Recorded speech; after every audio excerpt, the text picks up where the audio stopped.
Ulang. 1, 2, 3. Assalamualaikum warahmatullahi wabarakatuh. Ngomongin. Assalamualaikum warahmatullahi wabarakatuh. Jadi di sini kami bakal membahas film dokumenter yang berjudul Pesta Oligarki dan Keluarga Berkuasa.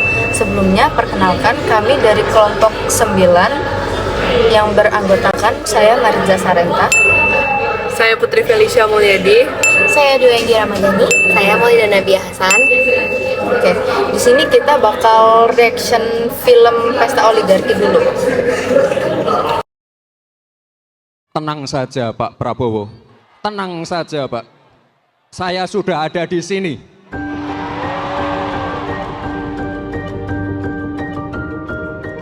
Kita yang ingin perubahan, mana suaranya?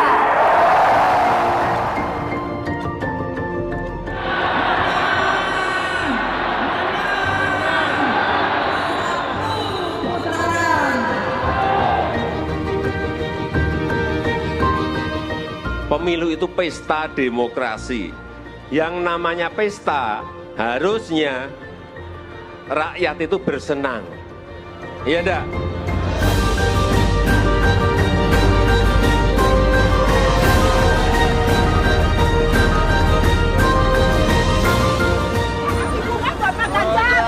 Sekali dihajar sampai modal tetap Pak Ganjar. Nomor 1.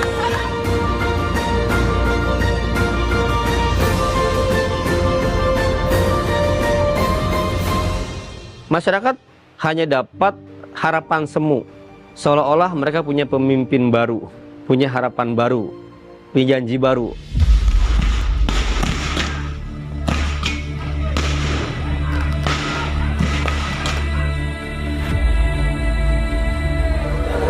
Inilah kami dizalimi.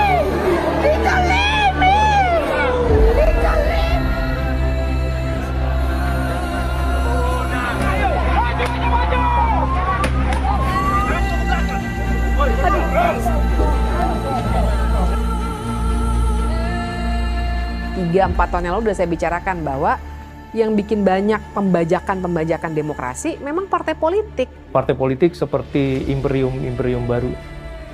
Dia hadir tak lagi merepresentasi suara rakyat. Yang tidak mau diajak kerjasama, tidak apa-apa.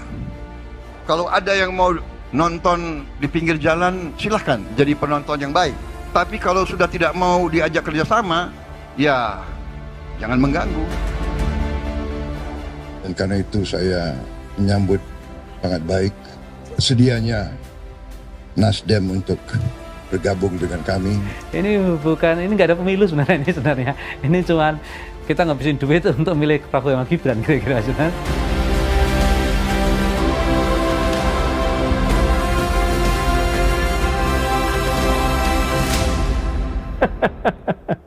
Jadi sebenarnya ini bukan pemilu, ini hanya pesta para oligarki.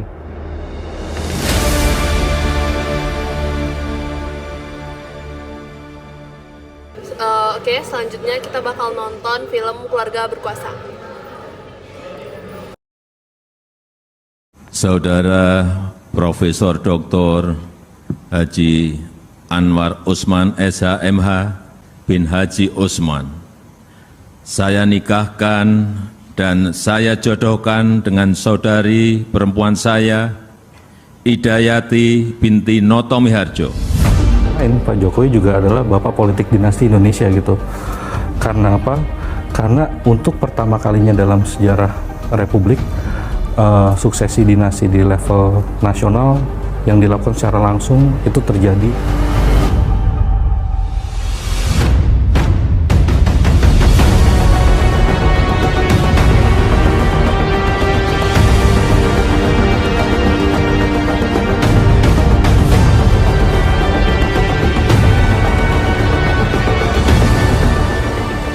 Dari mana tadi?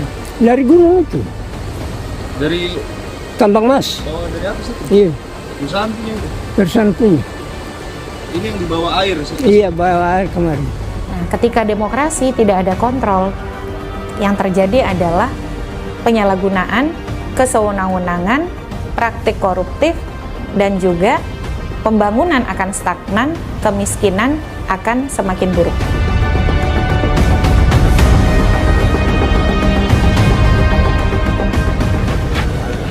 Saya minta masyarakat jangan mudah terprovokasi. Jadi begini, tadi. Jangan, Anda tidak bisa bicara. Bapak bicara tadi, saya bicara sekarang. Makanya, saya minta sama saudara-saudara, hari ini saya mau buka pabrik. Kenapa bisa hilang? Kenapa ada ceritanya lahan bisa hilang kan begitu? Ini kan bukan makanan yang bisa hilang kemudian hilang begitu saja. Ini kan lahan yang bentuk fisiknya jelas. Sumber daya alam juga bisa dibajak oleh para dinasti politik. Dengan cara apa? Misalnya suap-suap yang diterima oleh para dinasti politik ketika menjelang pilkada.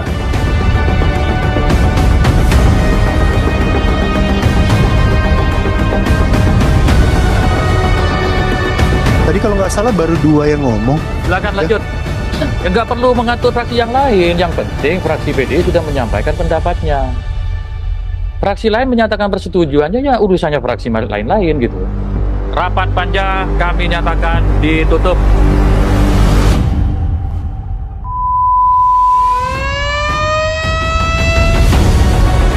Kita tinggalkan segala ego yang ada pada diri kita bersatu karena mereka takut kita bersatu.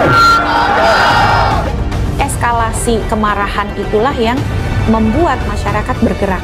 Istilahnya begini, masyarakat itu seperti dikencingi di mukanya. Bapaknya 2 periode, 10 tahun, anaknya 2 periode, itu udah 20 tahun kita hidup di kondisi yang gitu-gitu aja dan itu dinormalisasi. Oke guys, jadi itu tadi kita udah selesai nonton kedua film tersebut dan sekarang kita bakal kasih komentar terkait film itu. Nah, kalau menurut aku ternyata pesta demokrasi yang heboh itu seringnya cuman pesta sultan aja, karena yang punya duit banyak gampang banget ngatur yang punya kekuasaan. Jadi undang-undang proyek jabatan semua bisa dibeli atau diatur sama kelompok elit ini. Jadi rakyat biasa kayak kita cuma jadi penonton doang, nggak fair. Nah, tapi kalau menurutku intinya film ini keren banget sih karena nggak cuma ngomong doang, tapi kasih bukti yang valid. Kenapa? Karena mereka ngasih narasumber yang keren-keren seperti dosen dan aktivis. Terus data-data soal dinasti politik, anak, istri, atau ponakan pejabat ikut nyalon itu ditampilkan secara jelas.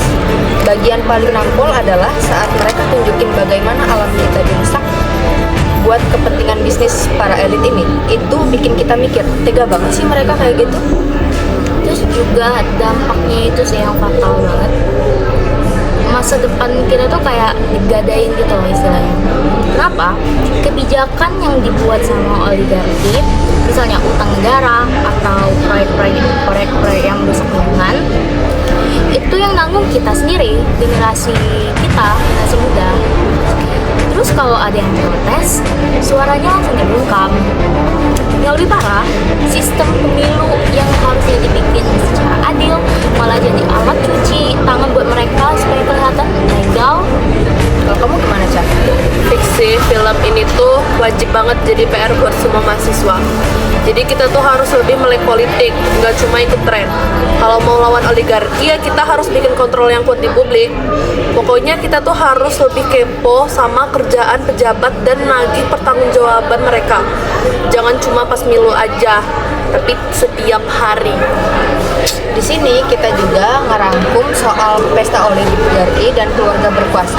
Pertama bakal dibahas itu pesta oligarki. Film ini lahir dari keprihatinan terhadap kondisi demokrasi Indonesia yang semakin dikuasai oleh kepentingan oligarki.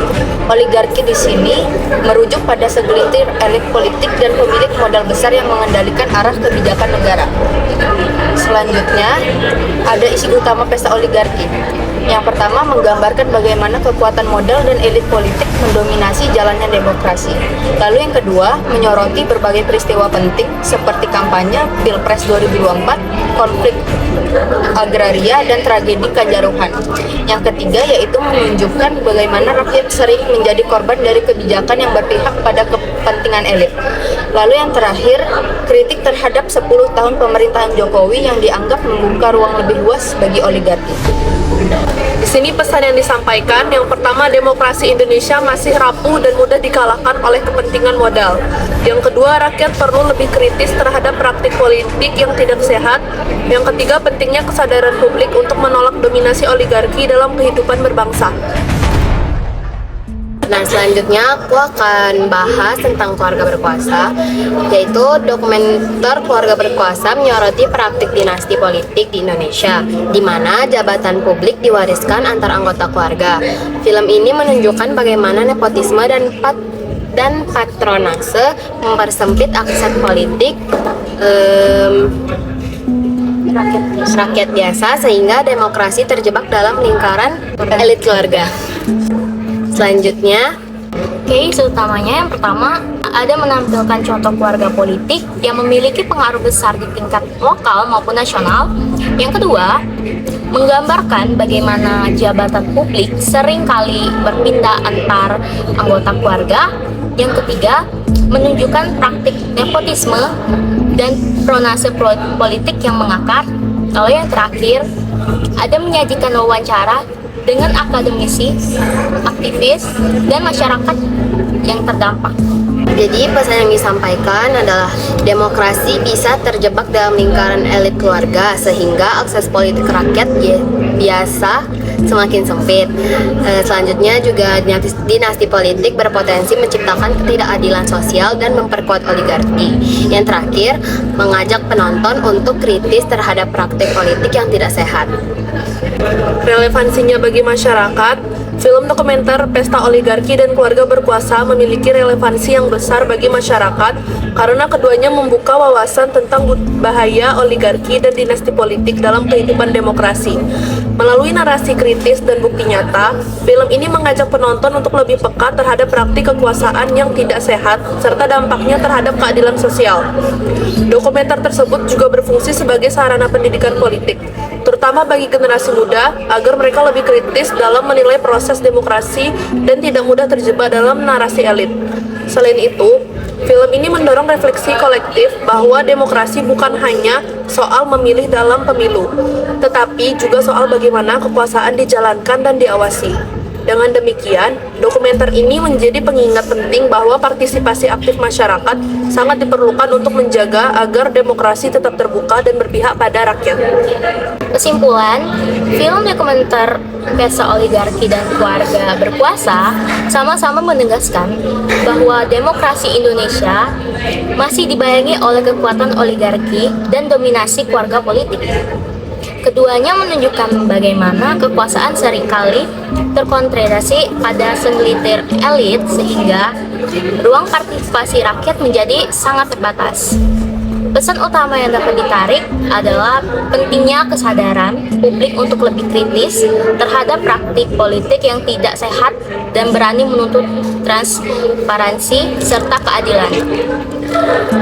Dokumenter ini berfungsi sebagai cermin sosial yang memperhatikan kondisi demokrasi kita, sekaligus sebagai alat pendidikan politik yang mendorong masyarakat untuk aktif mengawasi jalannya pemerintahan.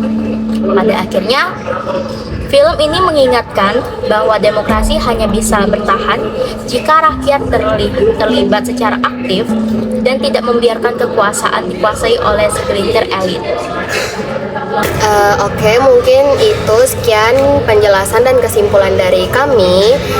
Kami akhiri. Wassalamualaikum warahmatullahi wabarakatuh. Bilang bapak dari Blitar, bapak kita dari Prambanan. Siapa bilang rakyat kita lapar, Indonesia banyak makanan. Mari. Siang tadi aku bertemu dengan seseorang tengah memakan kulit mangga. 2 kilometer dari sini, paduka kita mungkin sedang tertawa dan makan-makan dengan istri-istrinya yang cantik-cantik. Bersama